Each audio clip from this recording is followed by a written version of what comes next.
Question में हमसे बोला गया the ratio of dimensions of Planck constant and that of moment of inertia of the dimensions of.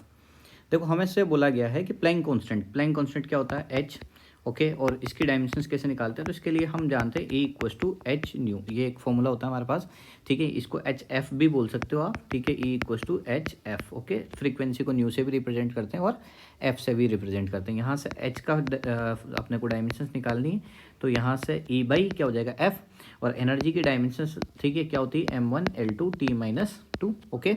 ये energy की dimension है, ठीक है। वर्क की जो डायमेंशन होती है वही एनर्जी की डायमेंशन होती है, तो M1 L2 T-2 हो गया।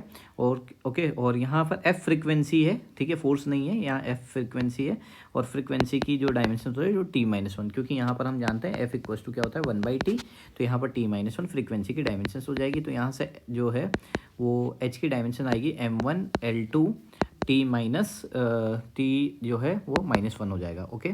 तो ये हमारे पास किसकी डायमेंशंस आ चुकी है, प्लैंक कांस्टेंट की डायमेंशंस आ चुकी है। अब हमें निकालनी है second moment of inertia. Moment of inertia I equals to क्या होता है mr², मोमेंट ऑफ इनर्शिया आई से रिप्रेजेंट करते हैं। फॉर्मूला क्या होता है mr², तो यहाँ से आई की हो जाएगी डायमेंशंस m1, आर मतलब डिस्टेंस होती है, तो M1 L2, ओके।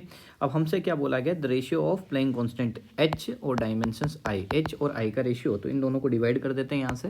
तो यहाँ पर M1 L2 T-1 और यहाँ पर M1 L2, ओके। M1 से M1 कैंसिल आउट, L2 से L2 कैंसिल आउट, और T-1 अभी मैंने बताया आपको कि T-1 किसकी डायमेंशंस होती है, फ्रीक्वेंसी की डायमेंशंस होती है।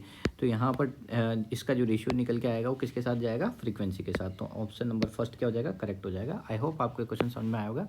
Thank you for watching.